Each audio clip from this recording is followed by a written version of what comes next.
mula sa GMA Network Center, ito ang 24 Oras. Magandang gabi po, Luzon, Visayas at Mindanao. Mahigit 1,000 pamilya na wala ng tirahan sa sunog na sumiklab sa Tondo sa Maynila. 3 ang sugatan, kabilang ang 2 bumbero. Kinailangan pang gumamit ng helicopter dahil pahirapan ang pag-apula sa sunog na tumagal ng 6 na oras. Inaalam pa ang pinagmula ng apoy pero isa sa mga sinisilip ang pagsusunog ng kalakal para makakuha ng tanso. Nakatutok live si Maris Umali. Maris. Mel, Emil, Vicky, trahedya ang sinapit na aabot sa halos 1,500 na mga pamilya rito sa Barangay 105 sa Tondo, Maynila matapos matupok ang kanilang mga tahanan at halos buo nilang mga ari-arian sa sunog na umabot hanggang Task Force Charlie. Mula sa himpapawid, kita kung paanong lamunin ng apoy ang mga gusali sa Barangay 105, Tondo, Maynila, mag-aalas 10 ng umaga. Mabilis na kumalat ang sunog hanggang madamay ang mga katabi. Sa laki ng apoy, tanaw ang maitim nitong usok sa malayo. Nakaresponde agad ang mga bumbero at ang Manila Disaster Risk Reduction and Management Office. Pero pahirapan ang pag-apula sa sunog na umakyat na sa Task Force Charlie. Dagdag pahirap ang makipot na daan sa lugar, kaya halos siksikan sa kalsada ang mga rumesponding fire trucks. Nagsalok na rin ng tubig gamit ang isang chopper para mapabilis ang pag-apula. Katuwang na rin ang ibang fire volunteer groups at Department of National Defense. Halos 3 oras bago idineklarang fire under control ang sunog. Tight materials, mga junk shop, and then malapit siya sa tabing dagat. So malakas po yung hangin. Mag-6 na oras na po. Pero fire under control pa rin. Ibig sabihin, hindi pa rin tuluyang naapula ang apoy. Makikita namang abalang-abala ang mga residente dito sa aking likuran sa pangolekta ng mga kalakal na pwede raw nilang pagkakitaan. Ayan, mga mapagkakapirahan po. Mga tanso po tsaka bakal. Ito na lang po nakita namin para makatulong din po, mapagkakapirahan din po, mabebenta. Hindi pa matukoy ang sanhi ng sunog pero meron ng tinitignang anggulo ang mga fire investigator. Meron silang sinasabi na meron ng nananso. Kailangan niya ng apoy para malusaw yung plastic. Okay. Lalabas yung tanso, may bebenta yung tanso. Binagsunog nga daw po ng tanso na yan. Tapos pinabayaan. Ang laki po ng perwis yung ginawa niya. Ang mga nasunugang residente, inulan pa ng malakas habang nagsasamba ng kanilang gamit. Narinig ko na may sumabog. Kaya tumakbo na kami palabas. Kaya siguro ng mga kalan nga nagsabugan sa likod namin. Ayun na, nataranta na kami, nagtakbuhan na po kami. Kung alin lang po ang napulot ko, yun lang talagang dala namin palabas. Kasama sa inilikas nila ang kanilang mga alaga. Lumabas na rin po kami, tapos sinano po namin yung mga alaga ko pong aso tsaka mga pusa. O yun lang po yung una kong sinalba. Kahit wala na po kami may salba, basta may salba ko lang po yung mga alaga ko. Si Hazel, labis ng panlulumo matapos maabot ang tahanan nila sa loob na raw ng 25 taon. Wala naman pong kasing sakit. Binitbit ko na lang po yung bunso ko para makababa na kami. Wala na po kami babalikan, wala na kami tutulugan. Nanervyos ako dahil ang lakas nga ng itim ng langit. Hulog ako doon. Matapakan ko yung Nodoro, yung wasak. Oh, malaki, biyak. Lalim mo. Bukod sa kanila, may 3 pang naitalang sugatan, kabilang ang 2 bumbero. Sa di kalayuan, may inaresto naman ng pulis na nagnakaw daw ng mga tanso. Wala po. Wala. Ba't ninanakaw yan? Pangalan po, pang bigas-bigas lang po. Pero palilinaw ng pulis, hindi naman siyang dahilan ng pagkasunog.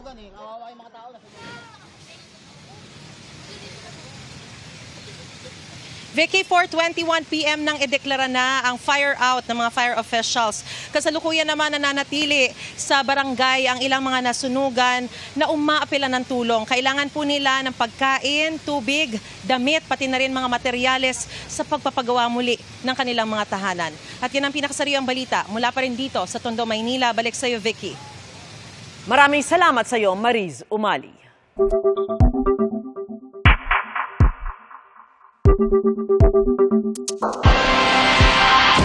Pinagdedebatihan ngayon ng mga senador kung ano ang gagawin sa impeachment complaint laban kay Vice President Sara Duterte.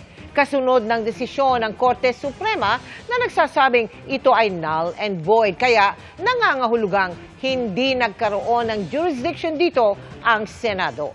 May nagmosyong i-dismiss ang reklamo, pero may mga nagsabing hintayin muna hanggang maging final ang desisyon ng Supreme Court. Lalo't may nakabinbin pang apela dito. Nakatutok live si Sandra Aguinaldo. Sandra? Mel, patuloy ngang tinatalakay ng Senado ang impeachment case laban kay Vice President Sara Duterte matapos nga yung desisyon ng Korte Suprema na nagsasabing unconstitutional ang articles of impeachment kaugnay nito. Ang bungad nga po dyan ni Senador Rodante Marcoleta ay dapat i-dismiss na ang impeachment case. Inilatag ni Marcoleta ang mga ginawang hakbang ng Kamara sa impeachment ni Duterte na hindi umano naaayon sa kanilang sariling impeachment rules. Halimbawa, ang pagkakaroon ng 3 naunang impeachment complaint bago pa man mapirmahan ng sapat na bilang ng kongresista ang ika-4. Hindi ito ni-refer sa Committee on Justice at hindi rin umano isinama sa order of business. Ang impeachment complaint po ay parang sinaing na niluto ng House of Representatives. Hilaw po eh. Kayo po nagsimula ng mali. Hindi naman po sinasabi ng Korte Suprema na kailanman ay huwag kayong mag-impeach, huwag na kayong mag-file. Ayusin nyo lang po eh.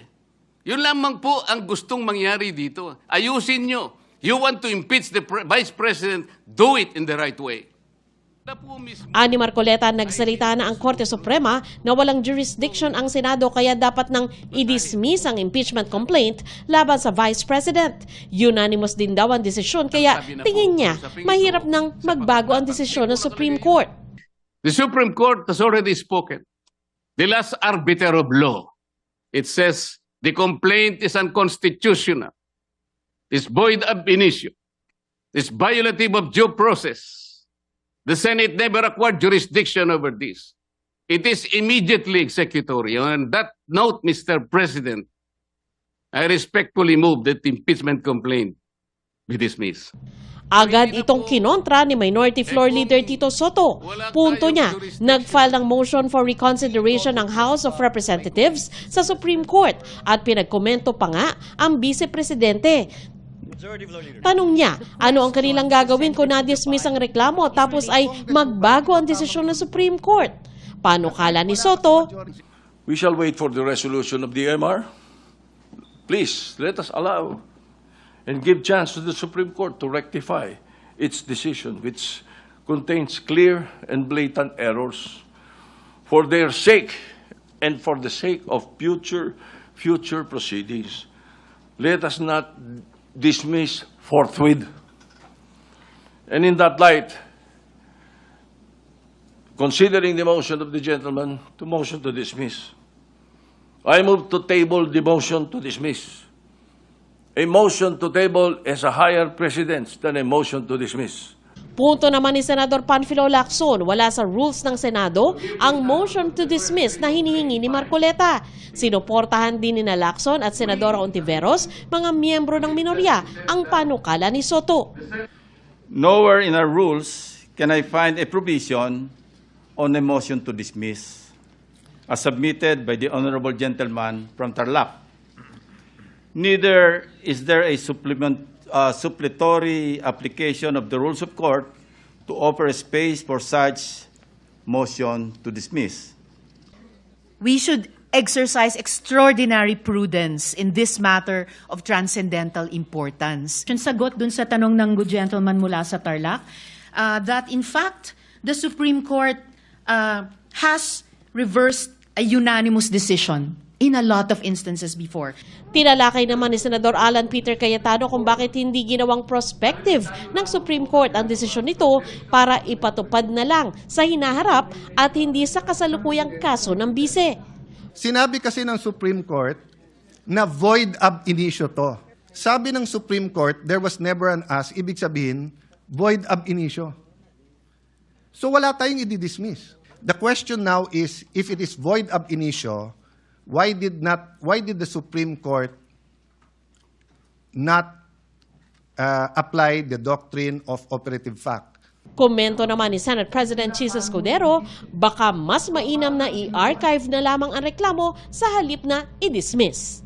It is the position of the chair, subject to the wisdom of the plenary, Your Honor, that given the Supreme Court decision that the Senate never acquired jurisdiction over it, that the proceedings and the articles of impeachment were null and void ab initio. Indeed, there might not even be anything to dismiss, and the procedure would be more properly to archive, similar to what we have done in the past, so that these proceedings will still be made part of the Senate's records. But Mel, sa ngayon ay nagpapatuloy yung palitan ng posisyon dito ng mga senador. At sa pagkakataong ito, as we speak, ay ang punto ng kanilang diskusyon ay nakatuon doon sa panukala na i-archive muna itong impeachment case laban kay Vice President Sara Duterte. Mel? Maraming salamat sa iyo, Sandra Aguinaldo. Naniniwala ang House Prosecution Panel na pwede pang baligtarin ng Korte Suprema ang desisyon nito na nagdeklarang unconstitutional ang Articles of Impeachment laban kay Vice President Sara Duterte. At kapag nangyari yan, dapat daw mag-reconvene ang Senate Impeachment Court. Nakatutok si Tina Panganiban Perez. Sang-ayon ang tagapagsalita ng House Prosecution Panel. Pwedeng ibasura ng Senado ang Articles of Impeachment laban kay Vice President Sara Duterte kahit pending pa sa Korte Suprema ang motion for reconsideration ng Kamara para mabaligtad ang ruling ng Korte Suprema na unconstitutional ang impeachment. Paliwanag ni Attorney Antonio Bucoy, ang sabi ng Korte Suprema, executory ang desisyon nito.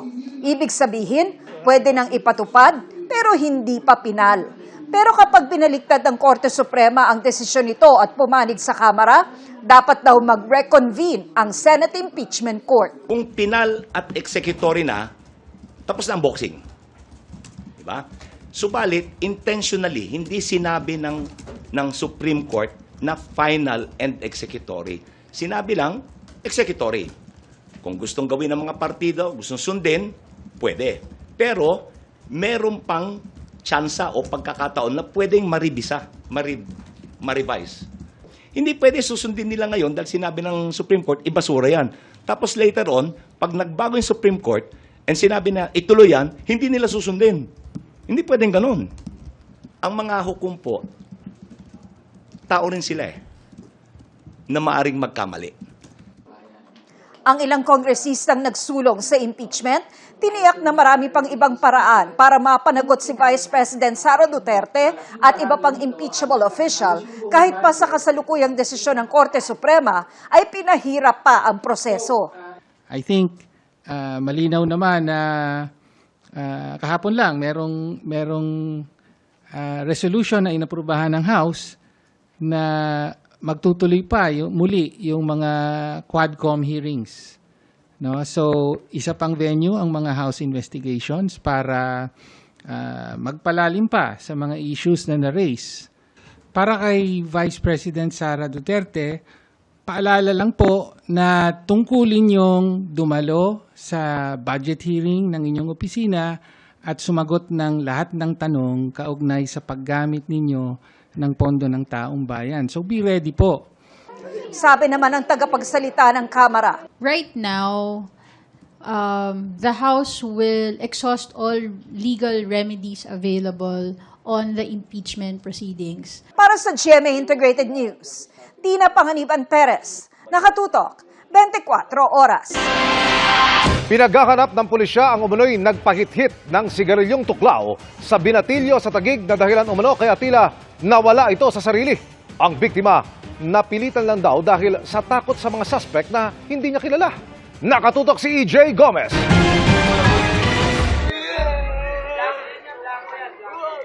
Pinaghahanap ngayon ng Taguig City Police ang mga sospek na nagpahit-hit umano ng sigarilyo na kung tawagin ay tuklaw sa 16 anyos na lalaki sa Barangay Central Signal sa Taguig. Ang lalaki kitang sumisigaw, umiiyak at nagwawala kaya dinala siya sa ospital. Tinanong ko yung bata, sabi niya, "Sir, may lumapit po sa amin na nakamotor, dalawa, tapos tinanong yung kasama ko kung pwede magbomba. Di pag pumayag yung isa nagbomba, pag bomba niya, nag-hits siya. Pag hits, alis agad yung lalaki na nag-fight sa kanila. After 5 minutes po, yun, nangisay-ngisay na, bumagsak na po sa sahig. Tapos lumalaban na po, di na makontrol yung sarili niya. After 20 minutes po siguro, ma'am, bumalik na po siya sa dati. Hindi na po siya yung nagwa-wild, ma'am, nangingisay. Ngingiti na lang po siya pero nakapikit po siya. Kinumpirma ng Taguig City Police na mayroon nga nagpahit-hit ng sigarilyong tuklaw sa biktima. Sa pool sa CCTV ng Barangay Central Signan, ang 2 lalaking sospek sakay ng motorsiklo. Nakita natin doon na meron ng 2 lalaki na umapproach dito sa biktima natin. Casual lang sila nag-uusap, then yun na nga, parang pinapano siya ng sigarilyo, which is sabi tuklaw. Tsaka umalis yung 2 unidentified pa rin natin. Posible raw na dayo lang sa lugar ang mga sospek. Tumangging humarap sa kamera ang 16 anyos na biktima na isang grade 11 student. Pero kwento niya, hindi raw niya kakilala ang 2 lalaking lumapit sa kanya dito mismo sa aking kinatatayuan. Pinilit lang daw siyang humithit ng sinasabing tuklaw. Wala raw siyang nagawa kundi sundin ng 2 lalaki dahil sa takot na sasaktan siya. Hustisya naman ang hiling ng mga magulang ng biktima na residente ng Barangay Hagonoy. Patuloy ang manhunt operation ng Taguig City Police sa mga sospek. Pinaigting naman ang curfew sa lugar kasunod ng insidente. Nakita naman natin na hindi maganda talaga yung reaksyon. Hindi pa natin alam kung ano yung after effects sa kabataan. Kaya alarming to para sa amin. Itong tuklaw na sinasabi nila is napaka-dangerous sa katawan natin. Kasi ito, mataas yung nicotine na inilalabas nito. Para sa GMA Integrated News, EJ Gomez, nakatutok 24 oras. Inihahanda na ng defense team ni Vice President Sara Duterte ang tugon nito sa apela ng Kamara sa Korte Suprema kaugnay sa impeachment laban sa bise. Inaabangan na rin nila ang desisyon ng Korte Suprema sa iba pang mosyon na nagsusulong na matuloy ang impeachment. Nakatutok si Marisol Abduraman. Exclusive. Nirerespeto raw ng defense team ni Vice President Sara Duterte ang paghahain ng motion for reconsideration ng House of Representatives sa Korte Suprema. Pinaghahandaan ng araw nila ang kanilang tugon sa nasabing MR. We will be filing, of course, the comment in compliance with the order of the Supreme Court, and we will be filing it within the period given to us, which is 10 days.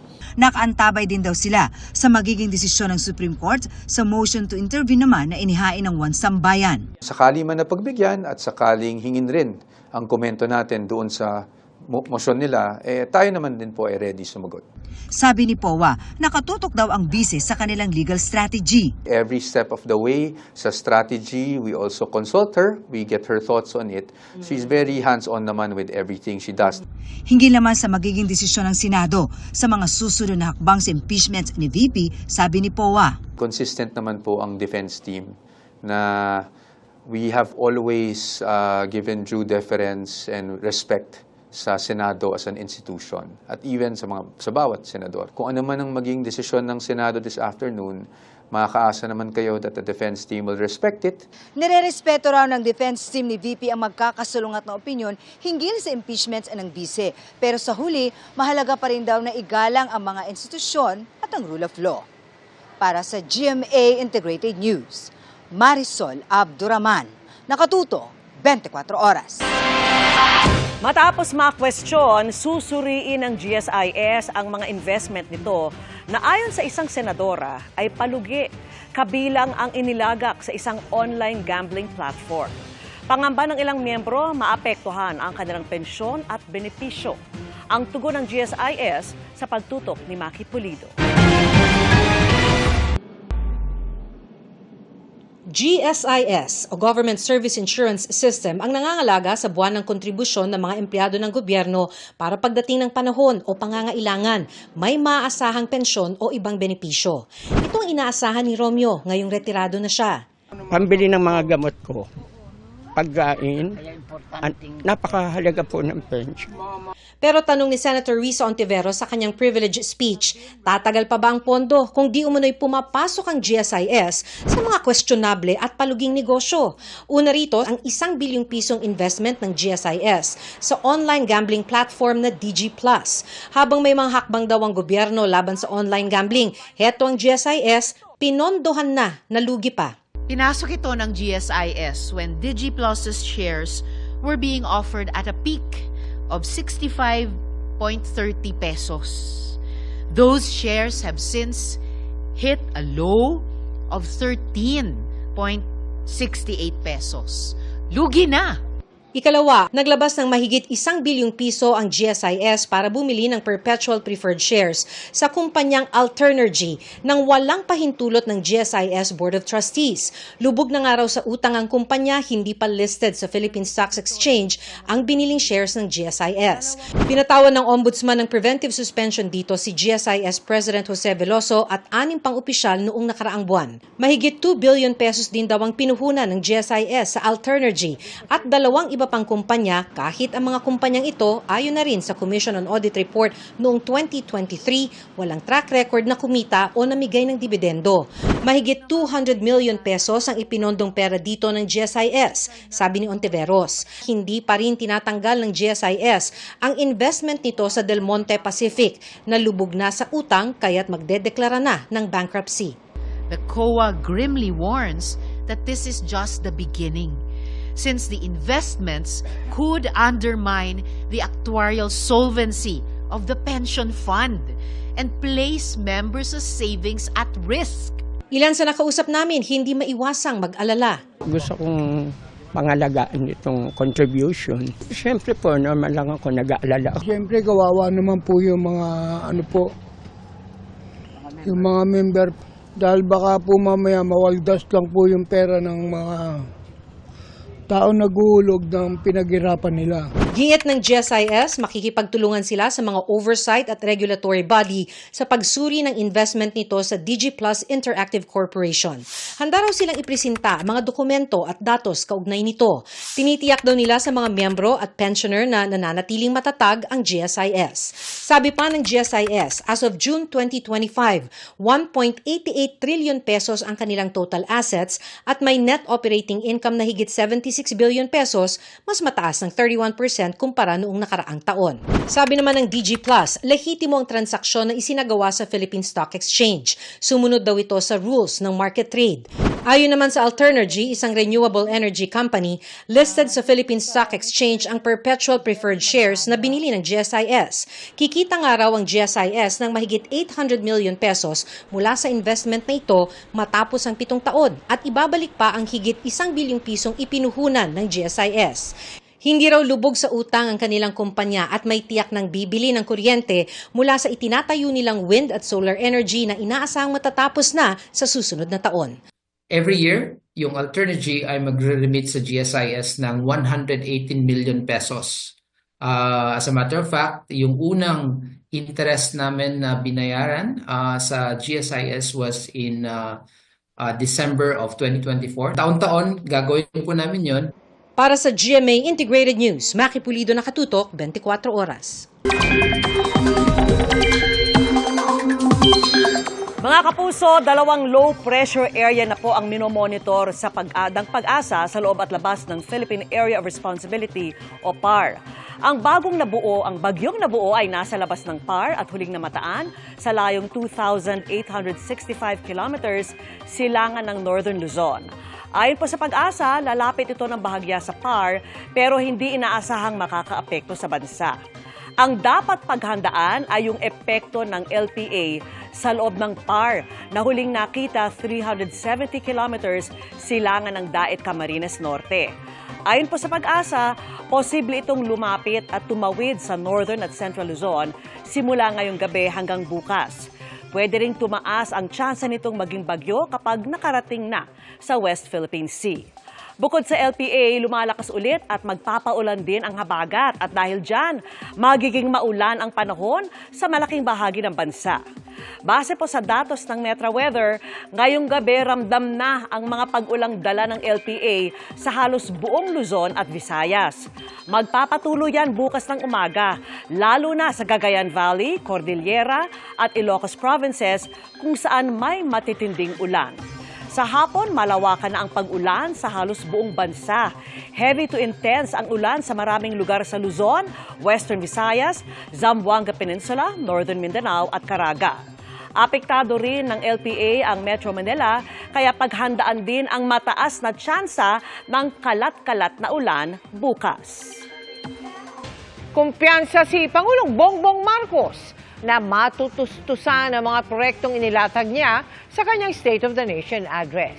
Itinanggi niya ring pambawi sa survey ratings ang personal na pagtutok sa mga proyektong may direktang benepisyo sa mga tao. Nakatutok si Ivan Mayrina.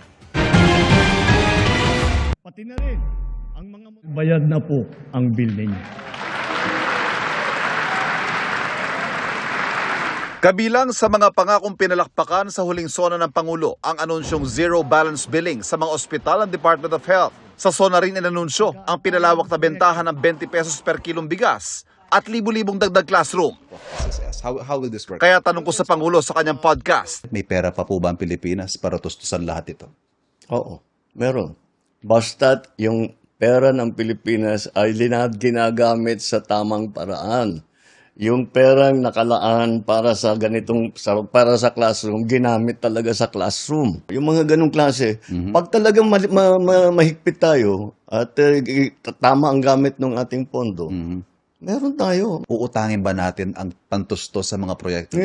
Because right now, 17.2 trillion. Even if you look at NA, the sari-sari store, isang negosyo, isang maliit na negosyo, may utang din. Investment para palakihin ang negosyo. Huwag natin tinitignan yun lang trilyon. Sa pagpapalawak na lang ng 20 pesos sa kilo ng bigas, maglalaan ng 10 billion pesos sa taong 2026 ayon sa Agriculture Department. Yung sa bigas halimbawa, instead of subsidizing, bakit hindi pababain ang farm inputs or make it easier for farmers to produce more para mapababa? And that is why we have, in the last planting seasons, have recorded all bumper crops pataas ng pataas because inayos nga natin ang production. But we're still heavily subsidizing the 20 bigas. It should not be that heavily subsidized. In fact, so liliit pong subsidy in the coming it should come habang yung production natin gumaganda.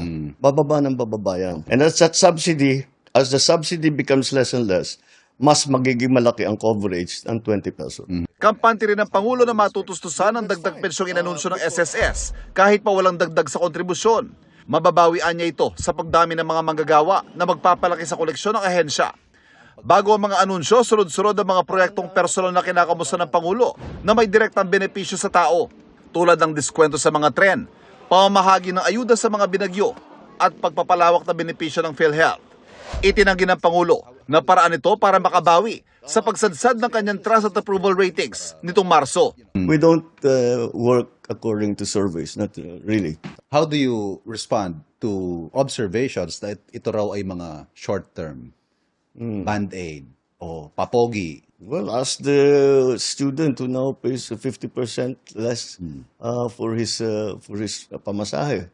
Ask the patient who now is willing to go under a kidney transplant because yung gamot na inaalala niya libre na. Those are the problems. Yes. And we are slowly solving them. Sa huling survey na inilabas sa Okta Research, tumaas na ang kanyang mga rating. Para sa GMA Integrated News, Ivan Mayrina, nakatutok, 24 oras. Fast-paced man ang kwento, hook na hook pa rin ang marami sa sunod-sunod na pasabog sa Afternoon Prime series na Akusada. Marami pang dapat abangan ayon sa cast. Pakichika kay Nelson Canlas. Maraming lihim ang mabubunyag sa pagitan ng mga karakter na ginagampanan ni Andrea Torres at Benjamin Alves sa umiinit na mga tagpo sa top-rating GMA Afternoon Prime na Akusada. Ayon kay Andrea at Benjamin, the show will take the viewers to the edge of their seats. Kailangan nilang abangan yung scene na yon na, Mahuhuli na ba siya? Mabubuking na ba siya? Anong magiging reaksyon ng pamilya niya? Paano na yung magiging buhay niya after nun? Mabibigat yung mga scenes namin talaga lately. Pinagandaan po talaga siya. Naninibago man ang dalawang bida sa bilis ng kwento ng kanilang serye. Nagdudulot daw ito ng excitement sa kanila sa tuwing matatanggap nila ang kanilang scripts. At ang mas mahalaga raw, ikinatutuwa ito ng kapuso viewers. Natutuwa nga kami kasi nakikita namin sa comments na na-appreciate nila yung bilis ng story, na hindi daw sila hanging. Kumbaga, siguro mga 2-3 araw lang, tapos nasa-solve na agad kung ano man yung mga questions nila sa utak nila. Yung mga nanonood po talaga ng hapon, pero gusto po namin yung mga based sa studies. Gusto nila po talaga yung mas mabilis na pace, kumbaga, ng story. Nelson Canlas, updated sa Showbiz Happenings. Patay ang isang senior citizen sa sunog sa Quezon City. Ayon sa mga otoridad, natrap ang 78 taong gulang na babae habang nasusunog ang 4 na palapag nilang bahay sa Scout Ralio Street. Pasado alas 4 ng hapon nang sumiklab ang apoy at umabot pa sa ikalawang alarma. Inabot po ng 1 oras bago yan naapula. Inaalam pa ang pinagmulan ng sunog. Sinuspindi ni Pangulong Bongbong Marcos ang pag-aangkat ng bigas ng 60 araw simula September 1. Layo nitong protektahan ang mga magsasaka ngayong panahon ng anihan. Ang utos inilabas ng Pangulo sa gitna ng kanyang state visit sa India kung saan isinulong naman niya sa Indian business community ang pamumuhunan sa bansa. At live pa rin mula sa New Delhi, nakatutok si Salima Efra. Salima. Vicky, namaskar dyan sa inyo sa Pilipinas. Mag-aalas 5 na nga ng hapon dito sa New Delhi. At sa gitna nga ng kanyang state visit, sinuspinde ni Pangulong Bongbong Marcos ang importasyon ng bigas. Habang narito sa India, pinulong ni Pangulong Bongbong Marcos ang kanyang gabinete at dito dinesisyon ng isuspinde ang pag-aangkat ng bigas ng 60 araw. Magsisimula ito sa September 1. Inirekomenda ito ng Department of Agriculture dahil mataas ang stock ng local rice ngayong parating na ang panahon ng anihan. Ang inaalala po ng Pangulo ay ang interest ng ating mga magsasaka. So kailangan isuspend po ito dahil po maganda po ang ani ng ating mga farmers para hindi po maapektuhan ang presyo nito at hindi maabuso ng ibang mga shrewd traders. Pero hindi mo na inaksyonan ng Pangulo ang rekomendasyon ng Department of Agriculture na itaas ang taripa sa bigas. Sabi ni Agriculture Secretary Francisco Tiu Laurel, kung maging epektibo ang kanilang ginawang strategiya, maaaring hindi na kailangan itaas ang taripa. Ito yung Cortaiva Path dito sa New Delhi. Ito yung parang luneta nila dito sa India. Nilagyan ng mga watawat ng Pilipinas at India ang kahabaan nito, pagpupugay at pagbibigay halaga sa pagkakaibigan at kooperasyon ng dalawang bansa. Sa day 3 ng state visit ng Pangulo sa New Delhi, nakipagkita siya sa Indian business community. Bukod sa paghihikayat ng pamumuhunan sa Pilipinas, sinabi rin ng Pangulo na pinirmahan na ang terms of reference sa mga negosasyon para sa India-Philippines Preferential Trade Agreement. Dito, magiging mas malawak at mas malaya ang market access ng dalawang bansa. As two of the world's most promising emerging markets, the Philippines and India view the PTA as a strategic platform to harness our shared strengths and elevate our economic partnership.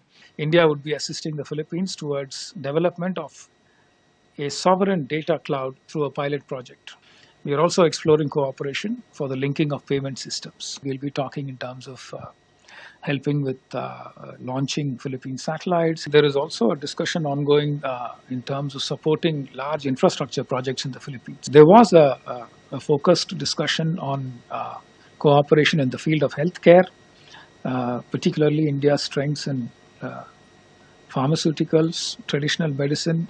Sa inihandang dinner banquet ni Indian President Draupadi Murmu, sinabi ni Pangulong Marcos na higit sa kanilang inaasahan ang mga nakamit sa ilang araw pa lang na state visit sa India. This has been one of my most productive and constructive visits that I have ever had. And I attribute this to the enduring closeness between the Philippines and India. And in the time that we have had here, short as it was, we have discovered a multitude of possibilities and areas of potential.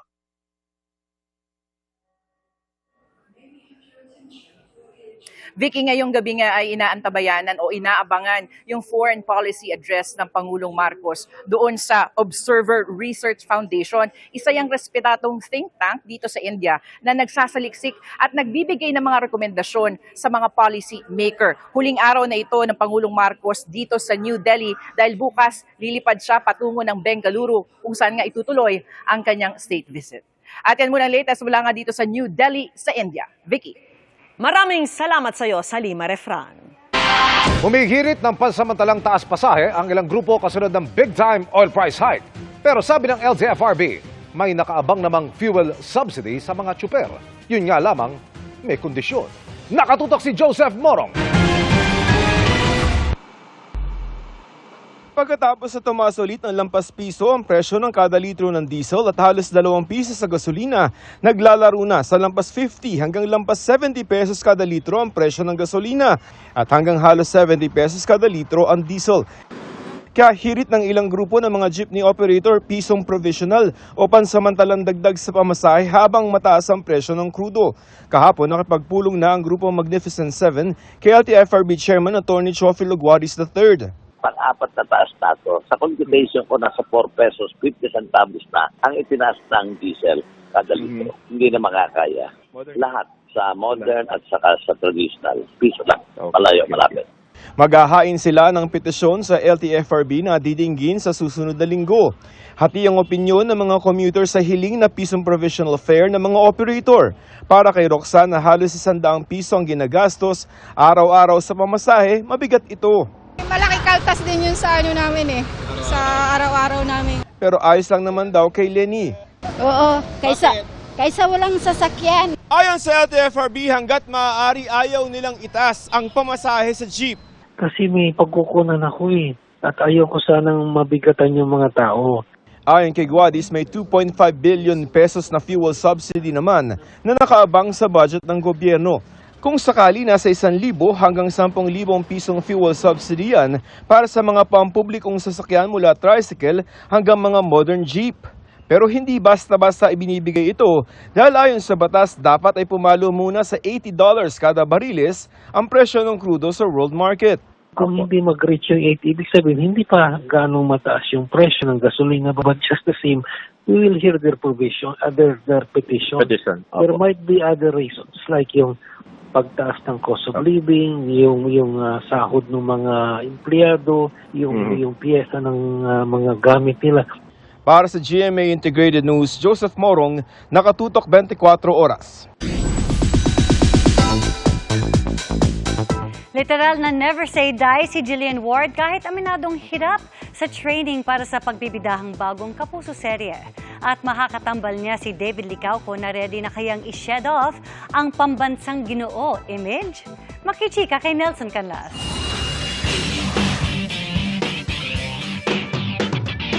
Paghawak pa lang ng baril, angat na agad ang kakaibang angas ni star of the new gen Jillian Ward nang datnan ng GMA Integrated News sa kanyang gun training. Malayo sa nakasanayang pa-sweet roles, ready for action raw si Jillian para sa nalalapit niyang project na Never Say Die. Kasama niya sa training ang mga batikan sa action scenes na sina Raymart Santiago, Wendell Ramos at Tanjo Villoso. I'm 20. I'm trying something new, mas matured na po, mas seryoso, and action na talaga. Hindi nga raw biro ang trainings ni Jillian para ma-achieve ang gusto niyang atake sa role. Ngayon po nagsistart kami with sticks para lang po makapag-warm up. Tapos po tuturuan nila ako paano humawak ng barel properly, mga kicks, ganyan. So parang a mixture of everything po siya. Makakasama ni Jillian sa newest action drama offering ng GMA, si David Licauco, na ready na kaya to shed off his pambansang Ginoo image? Una nang sumabak sa action si David sa maging sino ka man. Pero hits different daw ang Never Say Die, kaya kailangan niya rin ng matinding training. Nag-aaral kami ng armies, also mga knifing, fighting, diba? And yeah, I think mag-aaral din kami ng guns. Nung bata ako, yung pangarap ko, maging gaya ni Jet Li. Mahilig ako mag-boxing, tsaka nagkarate ako nung bata ako. Hindi naman daw gaanong nahirapan si David dahil nagamit niya ang pagiging varsity basketball player sa training. Yung armies, I think it's puro footworks, diba? And basketball player, so medyo athletic naman tayo kahit paano, diba? So, yeah. So, I would say, kaya naman. Needs improvement pa, syempre. Nelson Canlas, updated sa Showbiz Happenings. Viral ngayon ang video ng isang vlogger sa loob ng St. John the Baptist Church sa Jimenez, Misamis Oriental. Makikita siya sa tabi ng lalagyan ng holy water ng simbahan. Sa isang punto, makikitang dumukwang siya dito. Hindi malinaw sa video, pero sabi ng simbahan, dinuraan umano ng babae ang lalagyan ng holy water. O dili kini dula-dula lang. Giyama-yamaan o gipanamastamastan ang maong simbahan, mao nga kini atong iuli o atong ihalad ngadto sa Ginoo pag-usab. Kay ang balaod sa simbahan mao man gayon ang kaluwasan sa tao. Sabi ng simbahan, ang insidente, sacrilege o paglapastangan daw sa bahay ng Diyos ang ginawa umano ng vlogger at isang malaking kasalanan sa relihiyong Katoliko. Dahil sa insidente, pansamantalang ipinasara ang simbahan ni Osamis Archbishop Martin Humuad. Nagtipon ang lahat ng mga pari sa simbahan at sa pamamagitan ng isang dasal, sinelyuhan ang pintuan ng simbahan. Hindi pa masabi ng obispo kung kailan ito muling bubuksan. Ang St. John the Baptist Church sa Jimenez sa Misamis Occidental ay naitayo noon pang late 19th century. Dineklara din itong National Cultural Treasure noong 2001. Until further notice, tungod kay usa kini ka dako nga salaod nga nahimo dili lamang sa usa ka tawo kundi dili apektado ang katawhan tungod sa gitawag og corporate sin. Hinautunta nga doon natay mga penitensya, doon natay mga pag-ampo nga paghahimuon, doon natay mga sakripisyo nga paghahimuon. Pero sa isang video post, itinanggi ng naturang vlogger ang aligasyong dinuraan niya ang lagayan ng holy water. Gayunman, humingi siya ng paumanhin sa simbahang Katolika. Nay mga tao nakasunod nga nung maluwa man ko dito, wala may tao nakasunod sa ako. Gusto ko mga ipasaylo sa tanan nga Katoliko kung nakuan manggali sa inyo ang mga nakasala ko. Ayon sa PNP, nagbabalak na magsampa ng reklamo ang LGU at kinatawan ng simbahan laban sa content creator. Posible sila mag-cite under Article 133 of offending the religious feelings. Mula sa GMA Regional TV at GMA Integrated News, James Paulo Yap, nakatutok 24 oras. Arestado ang alkalde ng San Simon, Pampanga matapos akusahan ng pangingikil ng 80 milyong piso sa isang steel manufacturing company. Dinakip din ang 5 sundalong bodyguard nito, pati ang isang doktor na umunoy nagsilbing middleman sa krimen. Nakatutok si John Consulta.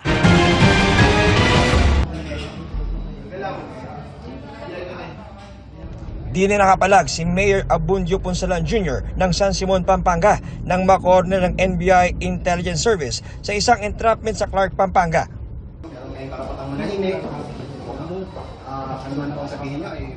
Na-recover sa entrapment ang 30 million pesos na marked money na binigay sa alkalde sa nangyaring meet-up. Sa labas ng isang restaurant, arestado ang 5 bodyguard ni Mayor na nakunan ng matataas na kalibre ng baril. Ang isa sa mga bodyguard, member ng AFP na wala umanong maipakitang mission order kung bakit siya nagbabodyguard kay Mayor. Arestado rin ang isang doktor na umano'y nagsilbing middleman sa transaksyon. Nag-ugat ang operasyon sa sumbong ng isang steel manufacturing company na hinihingan ni Mayor ng pera para maituloy ang kanilang operasyon sa San Simon. Naka-receive nga kami ng reklamo na itong mayor ng San Simon, Pampanga ay humihingi ng pera para mapahintulutan silang makapag-manufacture ng steel dun sa lugar niya. So yung complainant pumayag pero ang laki ng hinihingi, 80 million. 30 million muna paunang bayad. Pag lumabas na yung resolution ay Tsaka ibabayaran yung kakulangan. Nung tinanggap na ni Mayor, ayun, inaresto na siya ng ating mga operatiba. Sinubukan naming kunan ng pahayag ang alkalde at mga kasamahan pero tumanggi ang mga ito. Mayor, totoo po ba yun, Mayor? Iniimbestigahan na kung may papel ang mga armas na nakumpiska habang naharap sa reklamong Anti-Graft and Corrupt Practices Act at robbery extortion ang inarestong alkalde. Para sa GMA Integrated News, John Consulta, nakatutok 24 oras.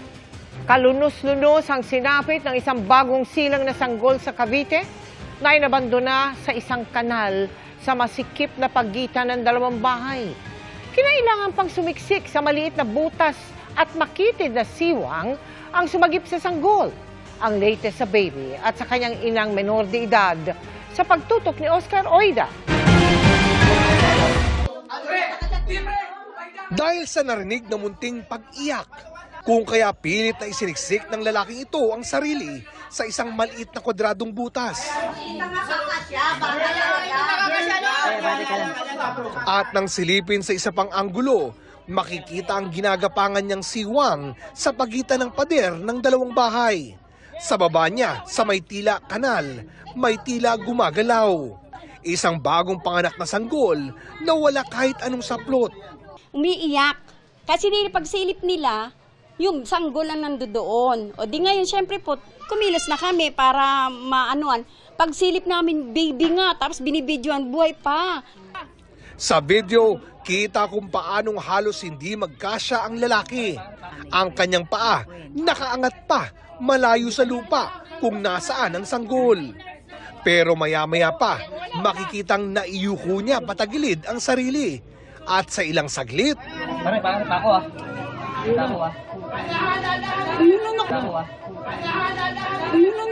inangat ang kanyang braso. Bit-bit na ng isang kamay ang kaawa-awang sanggol.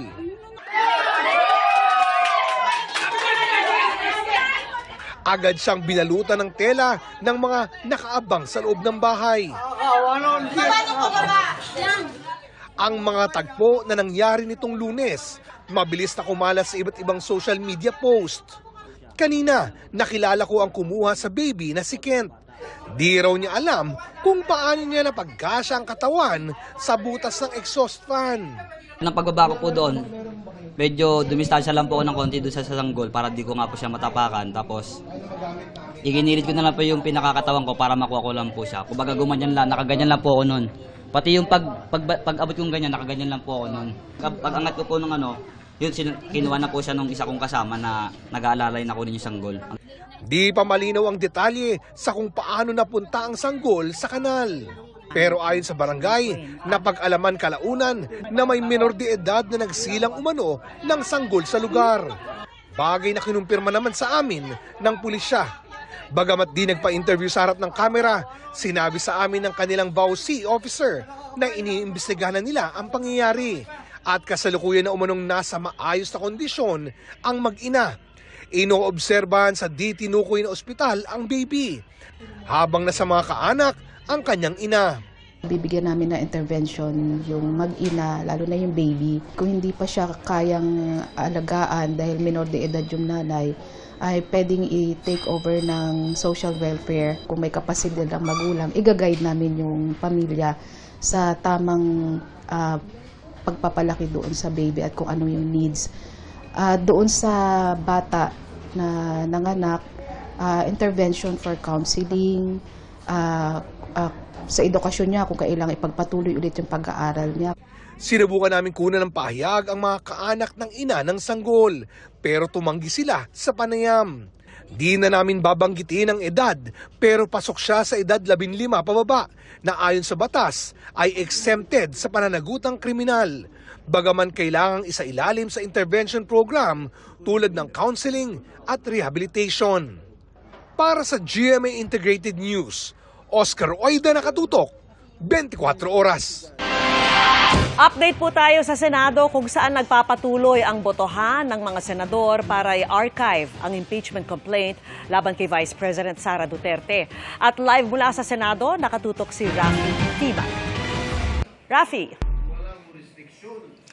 Vicky, inabot ng halos sa 4 na oras yung debate ng mga senador tungkol sa motion ni Senate Minority Leader Tito Soto na ipagpaliban ang motion ni Senador Rodante Marcoleta na ilagay sa archive ang impeachment complaint laban kay Vice President Sara Duterte. Sa botong 5 pabor at 19 na hindi pabor, nagdesisyon ng mga senador na pagbotohan na ang motion tungkol sa kahihinatnan ng impeachment complaint laban kay VP Sara.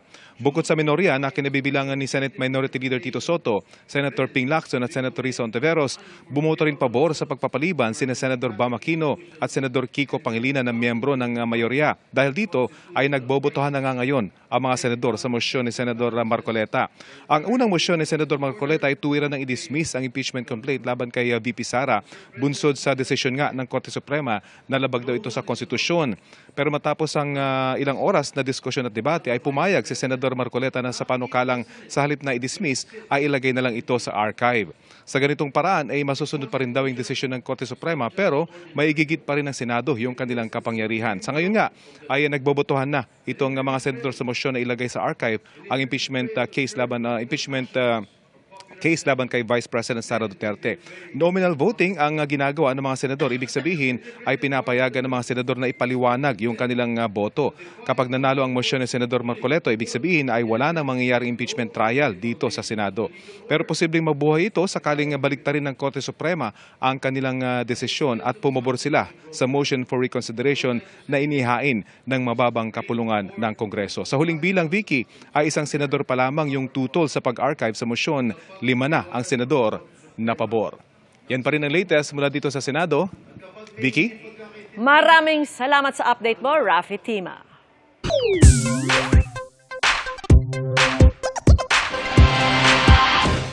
Patapos na naman tayo. Kayo ba, anong inaabangan ninyo matapos ang isang nakakapagod na araw? Vicky? Ay, syempre yung yakap ng mga baget at yung magtsinelas at kumain. Si Emil. Yan din yung gusto ng isang taga-Germany. Taga-Germany? Pero kakaiba po ang kanyang cuddle buddy. Oh, ano?